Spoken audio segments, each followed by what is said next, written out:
The 40 Lessons Podcast is a Shining Starlight Entertainment production. Time for another week of life, love, and everything in between on the 40 Lesson Podcast. What's good, everybody? We back again for another week of life, love, and everything in between. It's your boy, 40 Lessons. It's your girl, Tori Strick. Tori's on vacation. We was only shooting for a week. Jesus. I mean, Lord. Really? I'm just, I had to tell folks. I don't even think already. I don't even think like 10 seconds passed. It was. Oh, you talking about it in the show? Yes. I hit as soon as clearly. No, but Tori's back in the saddle this week. Real quick, we appreciate all the love. I don't know if it was love or y'all just nosy as hell about the Black Love episode, whatever it may be. Maybe both. I'll take it. Me and Bay appreciate all the warm comments. The cast and crew of 40 Lessons appreciate all the likes and views. Now we know y'all know where to show it. Exactly. So since y'all know where to show it, y'all know how to find it. Maybe y'all will stick with us now. I promise you. We talk about some very engaging topics. Yes, we do. From time to time, if I need to let you in my business to keep you around, I'll be happy to do it. I do not make the same commitment. That's not an issue. I can bring Bay on once a month if needed to keep y'all afloat. I like that. Yeah, right. Yeah, I'm sure people will. Oh, do you see like Black Love in parts? Ooh, you see? Oh, I've already started incorporating, for those who follow me on IG, I've incorporated her into my relationship Wednesday. She was on this past Wednesday, which is today, Wednesday, but they don't know that. But she was on today, Wednesday. She'll be on next Wednesday, and I think I want her to pop in once a month for us to have a couples topic to just kind of do his he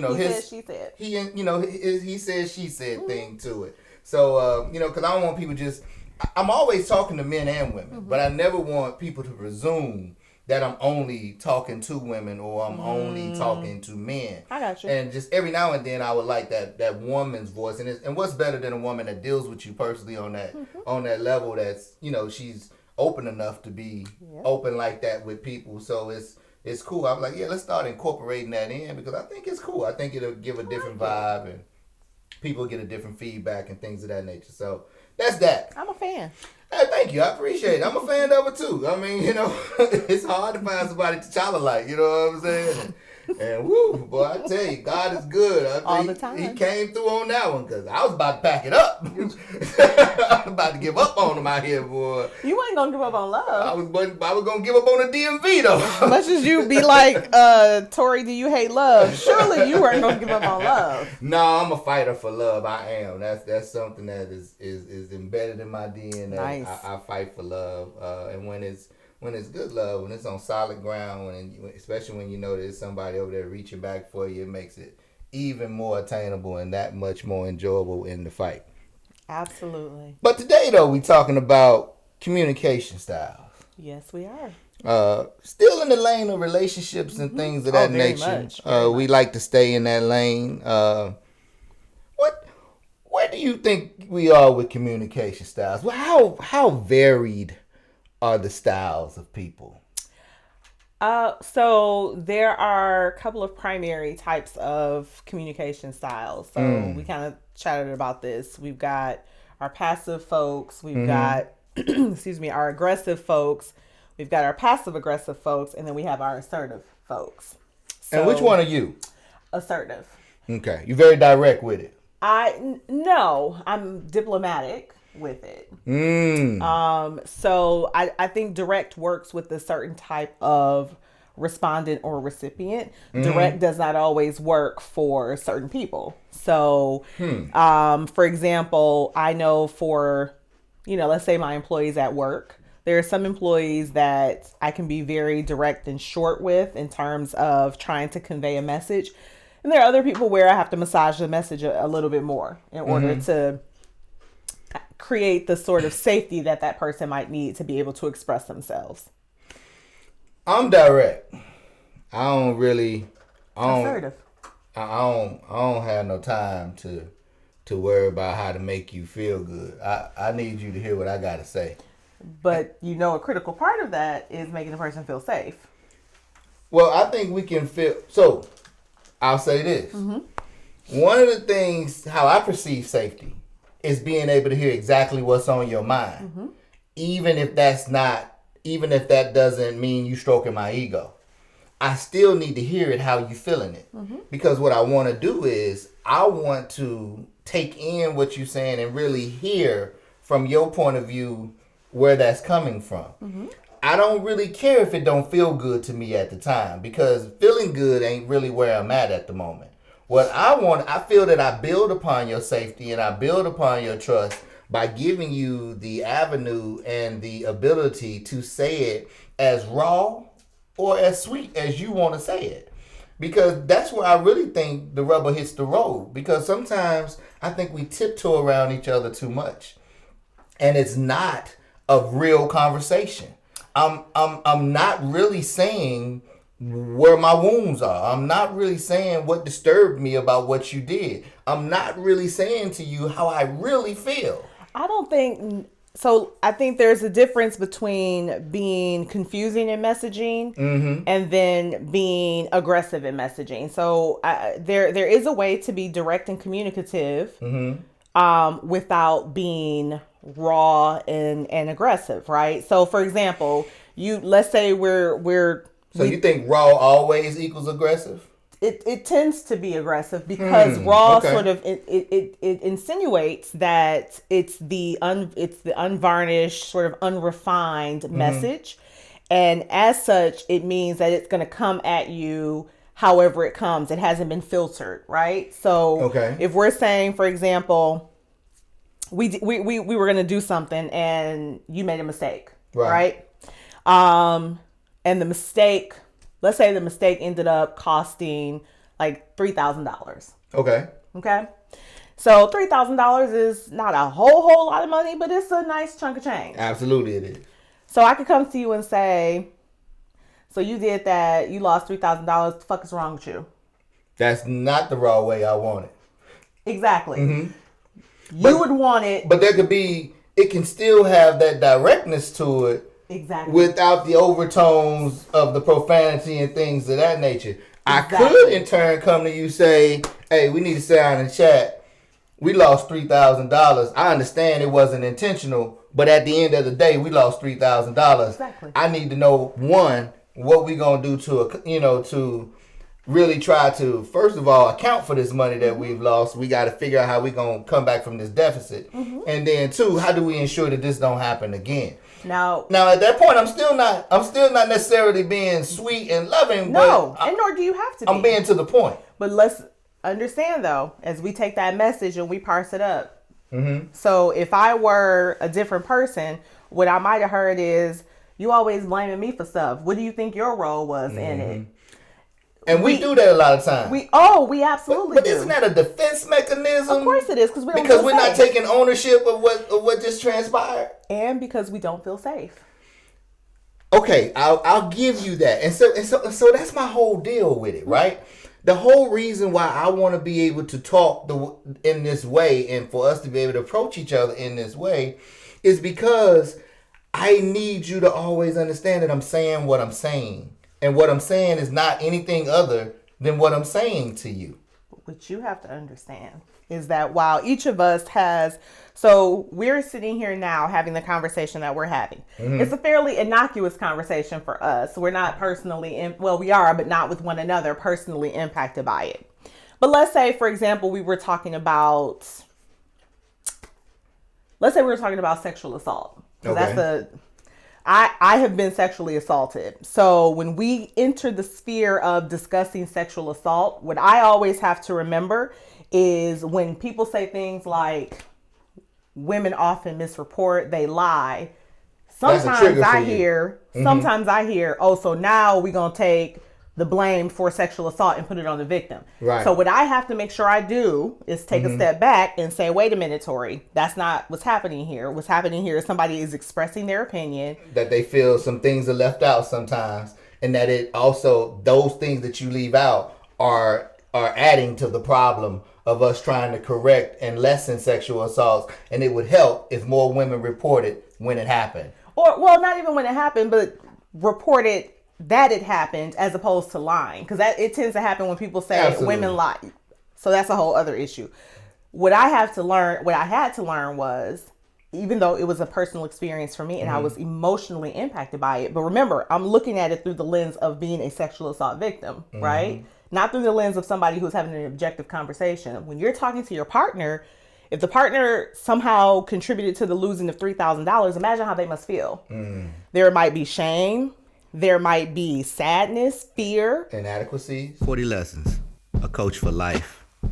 For life coaching services, contact Dumisani and Solwazi at thereal40lessons@gmail.com. That's thereal40lessons@gmail.com. And so when you go to them and say, yo, listen, I get it wasn't intentional, but you need to tell me how. What I immediately see you doing is this, and I'm already feeling shame. So my shame gremlins, as Brene Brown says, are all in my head already. And then here you come, not be mean, but what you're coming and saying is, in my mind, another finger point. And so the shame gremlins are talking to me. I'm looking at you, and immediately I need to pivot and do what? Defend. Yeah, and that finger point is sometimes misconstrued. Absolutely. Because what I'm really saying in that moment, and what I hope I'm mature enough to say is how we are gonna fix this. Now, I understand the problem may have been done by one half of our unit, but what I'm saying is how we gonna fix it, because I automatically know this is not your problem, this is our problem. If we're a couple and we're engaged and we're married or whatever the case may be, if we sharing a household and the money that comes into this household is both our responsibilities, any mistakes that happen in this household is basically a reflection of both of us, not one of us. And regardless of whether a mistake was made, as a unit, we got to correct the mistake. I think one of the things I used to do as a man was, I used to do that. Like a woman would come at me with something, and the first thing I'm saying is that, oh, you always, but that was my way to get out the conversation, because I didn't want to have the conversation in the first place, Now, the growth has been a little different. One, I don't mind starting the conversation, and I'm always willing to engage in the conversation. Two, another thing sometimes I do is overthink a situation, or I put the consequences larger than what they are. So if I do something, I'm like, oh man, this is gonna be the end. And folks on the other side like, will you calm the hell down? This is not that serious. But you just so used to people jumping ship on you after a while that you start thinking that everything is the end or this major problem. That's your lens. Right. That's how you see it. Right. But that's based on actions from the past and things of that nature. And it takes us a while to filter out those bad habits and fill that cup up with those healthy habits. And to engage, not only fill the cup up with healthy habits, but what people don't understand is we also need to engage with healthy people. Because that's how the cup continues to get filled, is when we're engaging with healthy people. And a lot of our issue is that we're not engaging with healthy people. Oh my goodness. Let me say this. I think there's you said something very important, I think. You say you are willing to start the conversation and you're willing to always engage in the conversation. And I always say to people, and I didn't understand this before, and I understand this so much now. We have got to get to a point where we are asking people for permission to step into potentially emotionally turbulent territory. Absolutely. So if the $3,000 is gone, I'm going to come to you and I'm not going to say, hey, we need to talk about that $3,000. I'm going to come to you and I'm going to say, hey, so there's a concern that I have, but listen, there's nothing wrong. I'd like to talk about it. I'd like to strategize around it, whatever the pretty words are. Absolutely. Can you let me know when you are going to be in a space where you're ready to have that conversation? And that's a perfect way to actually set the stage for that. Because you have to let someone know sometimes that a conversation is coming. And what that does most often is give that person an opportunity to drop their defenses. They get to think about what has transpired, yes, what is going to happen, yes, and they're able to calm down. Yes. Understand that, well, this person deserves this conversation, first of all. The situation warrants a conversation. Yep. And I need to just own my part of this. And it may even help them get their ownership together. Yep. So that they could, because this is what I always try to do.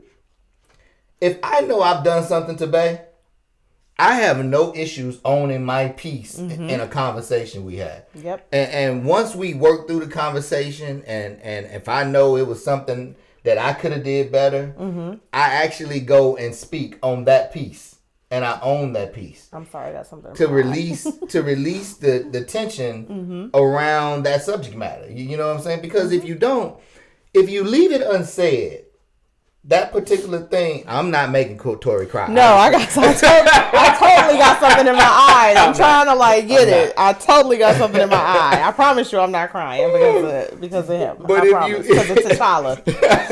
The old y'all think T'Challa beating up on No, this is a great conversation. I just got something in my eye. But no, what I was saying, if you leave something unsaid, it really keeps the tension in place.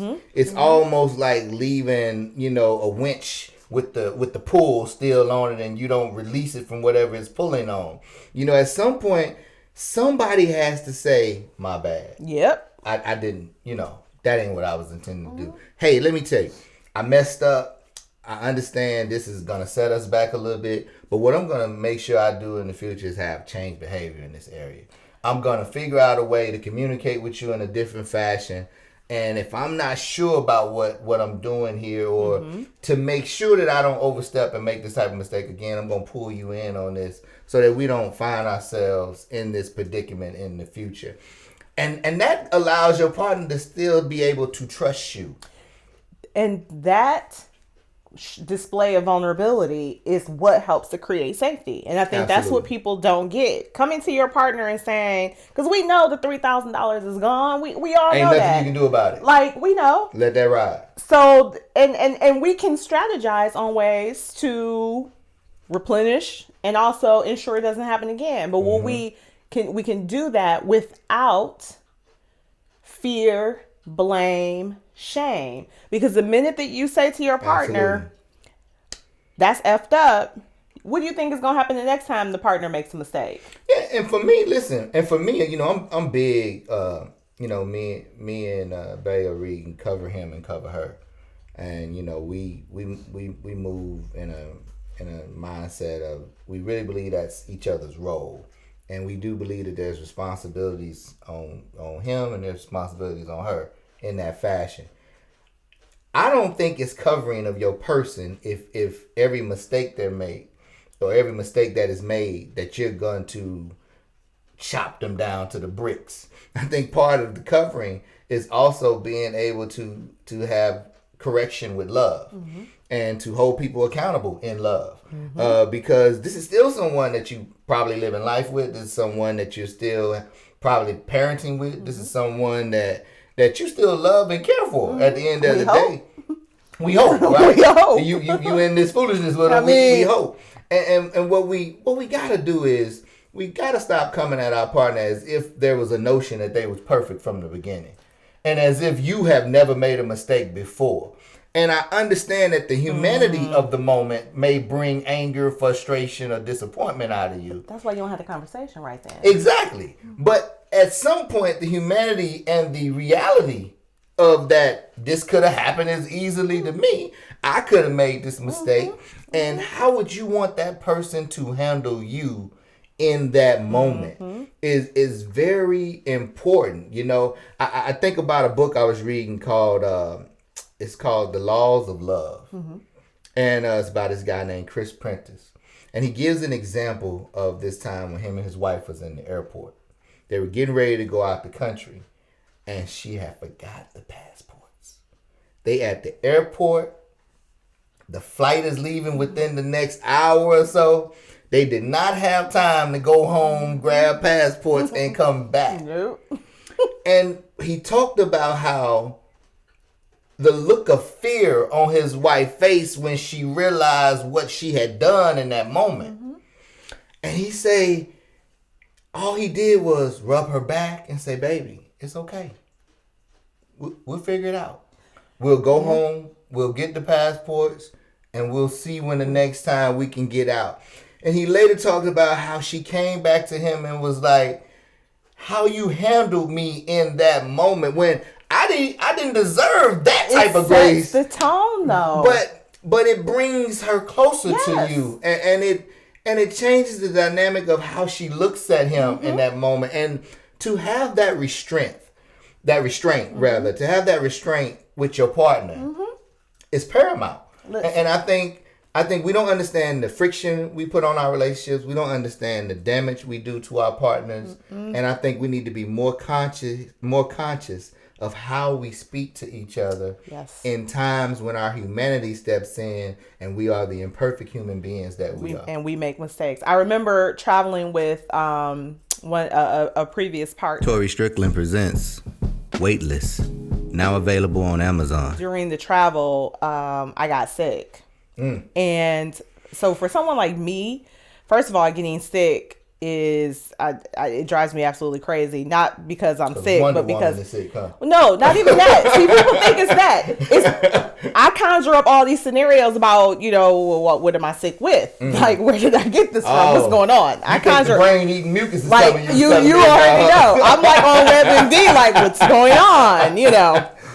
So, but I got nauseous. I ate something, didn't agree with me, and he was irritated. He was irritated because I was sick. Now, was this at the beginning or the end of the trip? Kind of midway through. We probably had like another day and a half at left. The place. Yeah. Okay. So, did you cause the sickness by something you ate? I think it was something I ate. Okay. Yeah. So, I'm sick, and there's not very much that can be done about that. So, I'm just trying to be easy and chill out, and there was a palpable irritation in his face. In the energy. It shifted. And for me, I instantly am like, I revert to, okay, you're going to handle this one of two ways. You're going to immediately get vindictive. Or I can match your attitude if you need me to. Bruh, listen. I can give you the most epicest, and I know that's not a word, but I promise you don't want to do this with me. See, I got this heat if you want it. You don't want to do that with me. Or I go cold. I elected to go cold. Because I think at that time in my life, that is the thing that sent the message the most appropriately, at least in my mind. And I remember I sort of had this crawling up inside of myself. I'm sick. I feel isolated, alone. And I now don't even have my partner that I can, you know what I mean? I can just sort of do this with. Yeah. The sort of the fracture that created. Absolutely. It's irreparable. Those moments, how you show up in those moments will make and break your relationship. And if you're married, those moments will make or break your marriage.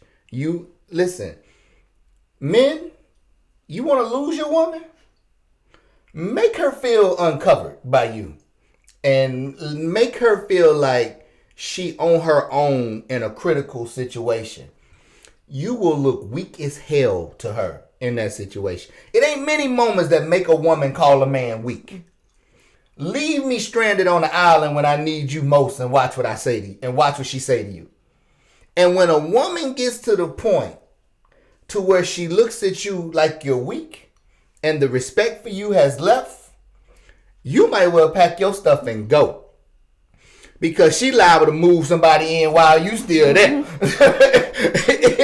It gets that disrespectful. You don't even understand the level of disrespect that will come behind that.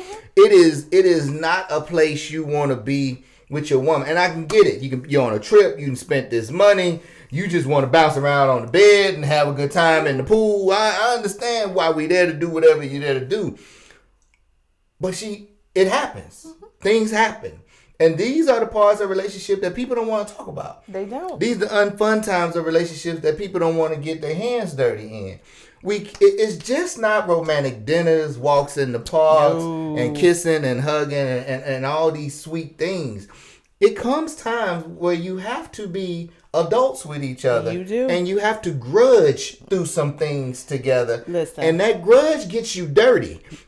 And what strengthens the relationship is a struggle. Yeah. And you gotta fight through something with each other. I don't care if it's the trauma of your past that you're fighting through with each other. If you're working together to heal each other. I don't care if it's if this person has another parent on the other side that is driving them crazy, and you're stepping in to fill the gap of an absent parent that isn't stepping up to do their thing. There are going to be critical moments on the man part and on the woman part that is going to define what you are to that person. I agree. Whether that person decides to spend life with you is going to be based on those moments. I always say this. When you start, especially if you start having sex with people without protection, but that's a whole other thing. When you start engaging with people, you are having intimate moments, intimate relationships with people, you're making decisions to engage in behaviors with people. Ask yourself this question. Would you change this person's diaper? Would you change their tampon? Absolutely. Would you clean up after them? If they messed themselves, if they threw up all over themselves, are you going to be there to clean up after them? Because the day is coming. Because I promise you the day is coming. You stay together long enough, somebody changing somebody's diaper in this relationship. Is gonna be doing, and it ain't no baby. And so if the answer to that question is no, I think you gotta think about some things. Listen, if you want to know what you in for, walk in a hospital and just sit in the waiting room area. You ain't even got to go into the actual hospital. Sit in the waiting room area and see the granddaddy that's pushing his wife. See the grandmother that's pushing her husband. See the man on the walker with his wife walking beside him. See the lady out in the parking lot helping her husband into the car. Her picking his wheelchair up and putting it on the wheelchair attachment on the back of the truck.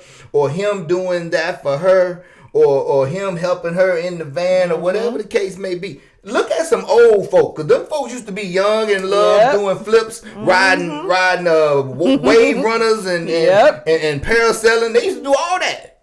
And now they just old together. And this is the part of life where you find out what you got.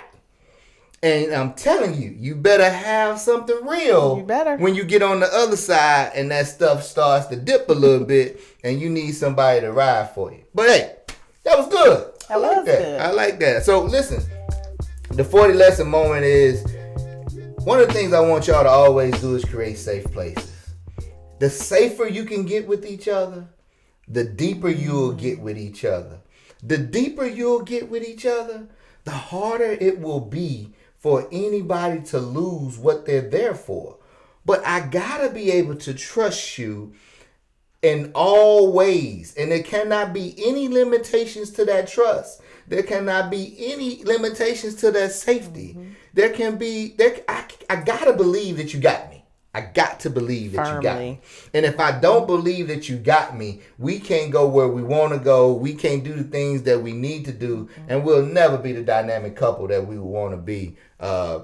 Partnerships, married, whatever your partnership is, even in business. I mean, you can relate this to business. You gotta have that safety with each other, man. So listen, open your mouths, engage, be the adults you are, talk to each other.